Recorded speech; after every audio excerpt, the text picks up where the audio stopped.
La saga Monogatari son una de las obras más emblemáticas en el mundillo del anime. Cualquier persona que lleve algo de tiempo metido en la cultura otaku habrá escuchado hablar más de alguna ocasión sobre esta saga. Así como también habrá escuchado rumores que dicen que son series complejas, que te comerán el cerebro para que puedas entenderlas, ocasionando que muchas personas pierdan el interés en darles una oportunidad.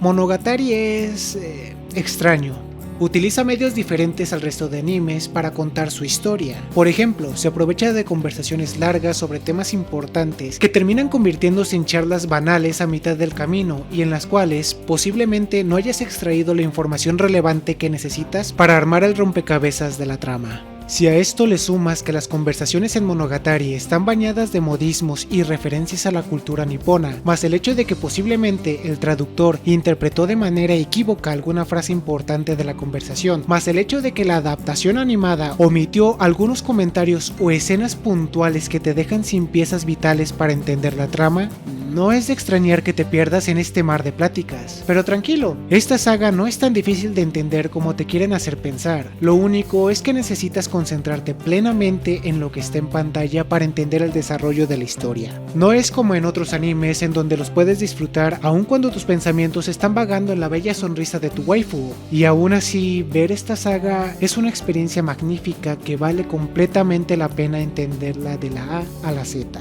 Ahora, entiendo que si no comprendiste muy bien Monogatari tendrás que volver a verla toda otra vez. Sin embargo, considerando que son 96 capítulos repartidos entre todas las temporadas, más 3 películas animadas que conforman la historia de Kizumonogatari, sé que no todos están dispuestos a volver a gastar tanto tiempo de nuevo en esta serie. Así que no te preocupes, pretendo explicar todas las historias de Monogatari temporada por temporada, arco por arco, comenzando como no podría ser distinto con la temporada que dio inicio a esta magnífica historia animada en el 2009. Hablo de la tan querida Bakemonogatari y más concretamente comenzaré a explicarte el primer arco de esta preciosa historia, el arco del cangrejo Hitagi, que abarca los 2 primeros capítulos del anime. Debo decirles que para entender a plenitud las historias, estaré soltando información tanto de la serie animada como de las novelas ligeras escritas por Nishio Ishin, en las que se basaron para crear el anime. Por lo que está de más decir que este video es prácticamente una lluvia de spoilers de esta saga, que, si no la has visto, te recomiendo encarecidamente darle una oportunidad primero. Pero suficiente de intros pedantes y mejor comencemos con el video de verdad.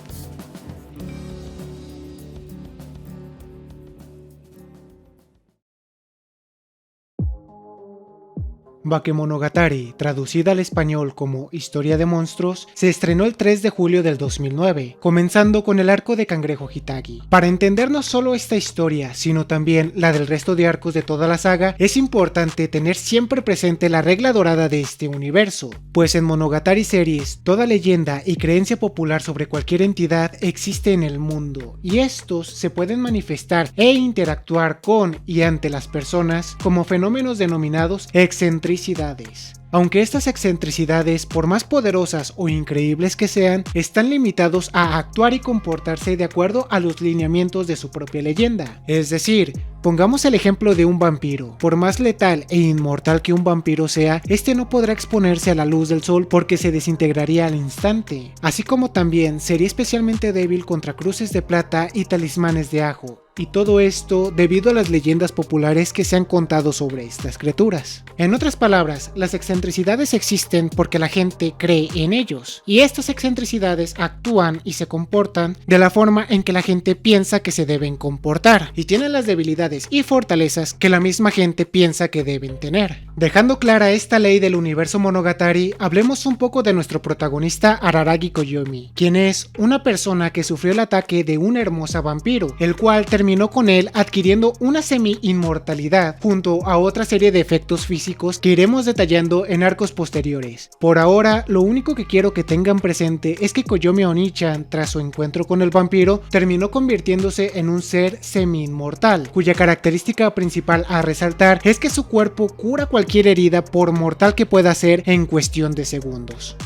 Ahora hablemos de Senyogahara Hitagi, nuestra linda tsundere de cabellos púrpuras coprotagonista de este arco, y el personaje sobre el cual toda esta mini historia gira alrededor. La primera aparición que tuvo Senyogahara tanto en la novela como en el anime fue cuando ocurrió su caída en las escaleras de la escuela, en donde Araragi le atrapa y se da cuenta que Hitagi no tiene un peso equivalente a su estado corporal. Es decir, aunque se dice que ella no tiene peso, en realidad sí tiene, aunque este sea de solo 5 kilos. Un peso ridículo considerando que hablamos de una chica de tercer año de preparatoria, de complexión delgada y con una altura de 1,65 m. Su peso debería andar rondando los 50 kilos, a pesar de que ella se empeña en decir que debería pesar alrededor de 40.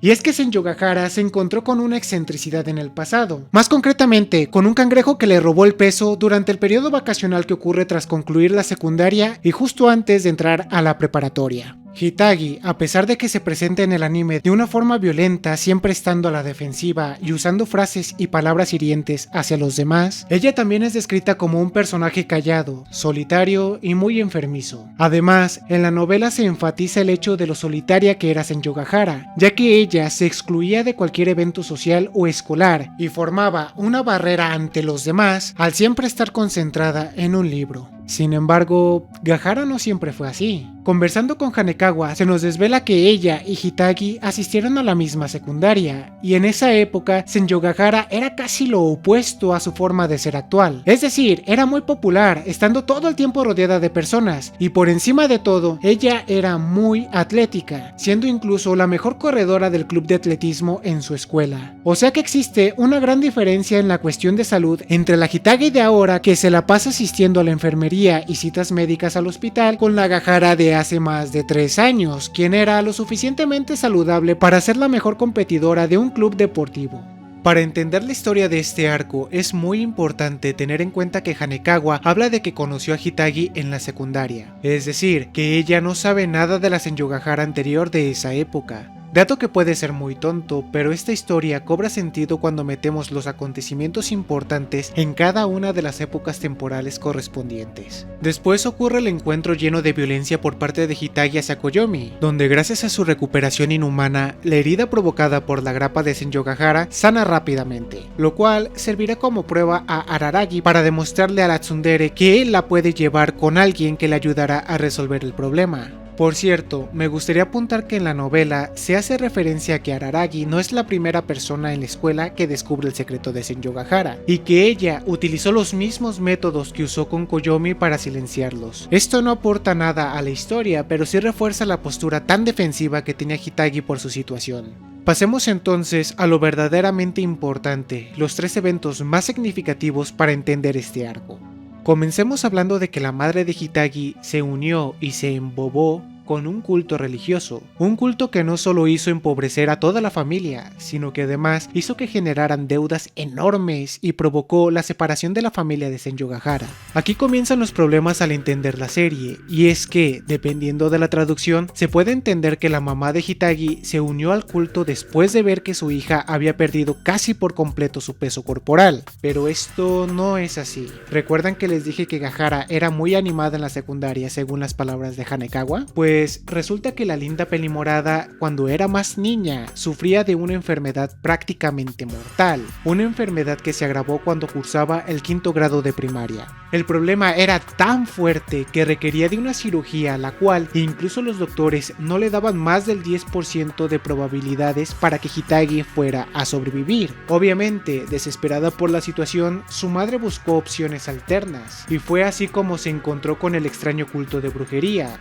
Culto el cual se aprovechó de lo débil e inestable que estaba mentalmente la señora y utilizaron sus ideologías para lavarle el cerebro y hacer que ella donara cantidades absurdas de dinero en ellos.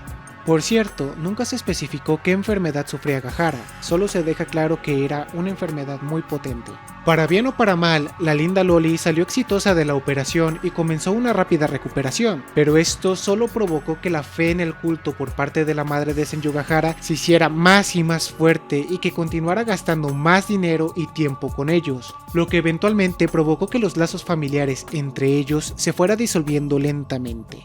Después llega la secundaria, y para esto Senjogahara apenas hablaba con su madre, quien se encontraba muy atrapada en su nueva religión. Al ver esto y queriendo recuperar los lazos con su madre y volver a unir a toda su familia, Hitagi decide esforzarse para alcanzar la excelencia en todos los ámbitos posibles a su edad, creyendo que de esta manera su madre dejaría el culto para fijarse en ella. Por eso estudió hasta alcanzar notas tan elevadas y dedicó todo su tiempo libre a practicar el atletismo para lograr convertirse en la mejor de su club. Lastimosamente, esto tuvo el efecto contrario al que pretendía, ya que al ver que su hija se volvía cada vez más, perfecta, tras haber estado toda su infancia enferma, hizo que la madre de Hitagi creyera que era debido al culto, que era debido a sus creencias, y esto la volvió aún más devota de lo que ya era. La cúspide del problema llega cuando Senjogahara se gradúa de la secundaria, ya que fue en esa época cuando la madre de Hitagi estaba tan obsesionada con sus creencias que incluso ofreció a su propia hija a uno de los líderes del culto, quien con la excusa de hacer una especie de ritual, este tipo intentó violar a Senjogahara. Hago énfasis en la palabra intentó, ya que Hitagi se defendió golpeando e hiriendo a la basura de hombre usando unas zapatillas de atletismo que estaban a su alcance.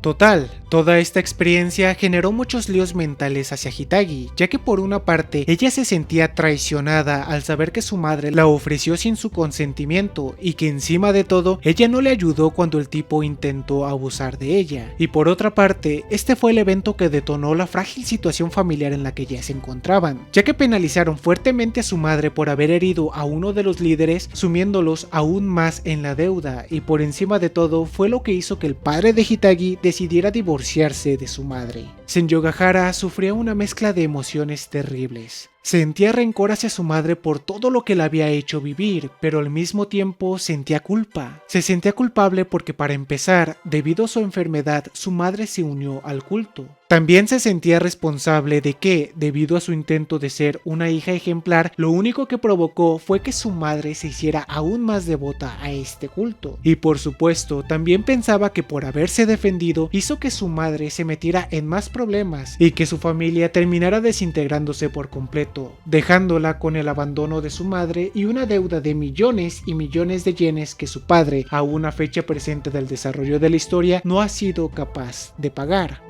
Entonces, claro, Hitagi estaba cargando con un peso emocional que la sobrepasaba totalmente y deseaba quitarse este peso de encima a toda costa. Es entonces cuando llegamos al segundo evento importante para entender la historia, pues en su desesperación ante Senjogahara se manifiesta un cangrejo gigante, el cual cumple su deseo y le quita todas sus emociones y sentimientos negativos que le estaban aplastando, pero también se llevó su peso corporal. Ahora, es importante entender que esta excentricidad es un dios, es una deidad nacida por una leyenda en un pueblo japonés, y como dije al principio, todas las excentricidades, sin importar su forma o su poder ni su estatus, están regidas a actuar y existir bajo las limitaciones que su propia leyenda marca. En otras palabras, esta deidad existe y no existe al mismo tiempo, es omnipresente pero a la vez no está en ninguna parte, así que si este dios se presentó ante Hitagi fue porque ella deseaba que alguien la liberara de su peso. Y como dice el mismo Oshino, los dioses son misericordiosos y se presentó para ayudar a Senjogahara con su petición. Ojo, dije ayudar. A diferencia del vampiro que atacó a Araragi, este dios es una excentricidad benigna. Él no actuó para dañar a Senjogahara, él simplemente le liberó de su carga emocional, de su peso. Por esto mismo, vemos que Oshino no se corta la lengua para dejarle entender a Senjogahara que su problema fue provocado por ella misma. Y así llegamos al tercer y último evento importante para entender toda esta historia. Y sí, me refiero a la ceremonia donde ante Hitagi vuelve a aparecer aquel cangrejo gigante. Ahora que sabemos todo lo que ha vivido Senjogahara-chan y somos conscientes de la raíz de su problema, podemos comprender fácilmente cómo es que Oshino pretendía ayudar a Gahara a recuperar su peso. Oshino Meme sabía que el cangrejo del peso se había manifestado ante Hitagi para cumplirle su deseo. Entonces, lo único que tenía que hacer era que el cangrejo se volviera a aparecer ante ella para que le volviera a cumplir su deseo y le regresara aquello que le pertenece. Así pues, aunque lo que voy a decir ahora no es particularmente relevante para la historia, creo que es un detalle que vale la pena tener en cuenta y darle la importancia que se requiere, y estoy hablando de la escenografía. Cuando Senjogahara y Araragi se fueron a prepararse para la ceremonia, Oshino también hizo una serie de preparativos. Adornó el anticuado salón de clases como si fuera un templo sintoísta, generando una atmósfera muy distinta a la que el lugar tiene normalmente. Y esto en el anime no se aclara, así que si solo has visto la serie, entonces no te darás cuenta que Oshino hizo estos preparativos no para que se manifestara el dios, sino para que Senjogahara encontrara la confianza suficiente de saber que trataba con algo más espiritual. Como dije antes, un dios está en todas partes y en ninguna al mismo tiempo, así que no necesitaba crear un lugar tan específico para manifestarse, pero sí requería de ciertas condiciones. Y la condición más importante para que él se hiciera presente era hacer que Hitagi volviera a sentir la angustia que sintió la primera vez que se le apareció y volviera a desear que apareciera este cangrejo ante ella. Por eso utilizó esta escenografía en concreto y por esto mismo Oshino le hizo una serie de preguntas previas que parecían no tener ninguna relevancia con el ritual, para que así ella pudiera confiar y exponer la raíz del verdadero problema, aquellos pensamientos y emociones que quiso olvidar en el pasado. Es por esto que solo Hitagi es la única que puede ver al cangrejo directamente, mientras que Oshino y Koyomi no ven nada fuera de lo normal, y solo presenciaron el momento cuando Senjogahara salió volando y se estrelló contra la pared. Ahora, si has estado prestando atención, seguramente recuerdas que dije que este dios cangrejo del peso no era una excentricidad maligna, mas sin embargo, vemos que esta deidad ataca a Hitagi de un momento a otro, embistiéndola y apretándola contra la pared, pues esto, chiquitines, como vuelvo a repetir, esta excentricidad actúa como la creencia del hombre dicta que se debe comportar una deidad, así que en todo momento se le tenía que guardar el respeto debido mirando siempre hacia abajo. Sin embargo, debido a lo nerviosa y el miedo que tenía, Senjogahara ignoró la orden de Oshino de que mantuviera la cabeza baja, y al levantarla, este dios la consideró como una falta de respeto y por eso mismo la atacó. Y bien, después ocurre lo que todos sabemos que pasa. Oshino somete al cangrejo y se dispone a aplastarlo, pero justo cuando lo va a hacer, Senjogahara se arrodilla y se postra ante el dios para pedirle que de favor le regrese sus emociones negativas, le regrese aquellos pensamientos que la atormentaban y que la hacían sufrir, que le regrese el sentimiento de culpa, que le regrese el odio a su madre, que le regrese su peso. Y es así, tras escuchar esta sincera petición, se deja ver que el cangrejo desaparece y solo queda una Senjogahara llorando a moco tendido, tirada en el piso sin poder controlarse, porque de golpe, tras 3 años de su primer encuentro, tras 3 años de soledad y desconfianza, todas esas emociones que le atormentaban en el pasado, todo su peso regresó a ella. Ahora entiendes toda la historia, ahora sabes bien de qué diablos trata Cangrejo Hitagi, aquel primer arco de esta mítica saga. Solo queda por aclarar el por qué Oshino le dice a Araragi que el problema no está resuelto. Y es que el verdadero problema es la separación de la familia de Hitagi. En realidad, el cangrejo había ayudado bastante a Senjogahara al quitarle esos malos sentimientos que cargaba cuando apenas iba a entrar a preparatoria. Sin embargo, el que ella haya recuperado su carga no hace que mágicamente hayan pagado la deuda. Tampoco hace que su madre abandone el culto y regrese con ella. Ni siquiera borra el rencor que Gahara siente hacia su madre. Al contrario, parece que haber recuperado todo su peso solo trae problemas sin ningún beneficio. Sin embargo, es aquí donde Senjogahara dice la mítica frase del final, donde comenta que no se arrepiente de nada y que realmente ha salido algo muy bueno de todo esto. Y así, sentando las bases de uno de los mejores romances que he visto jamás en un anime, concluye el arco de Cangrejo Hitagi.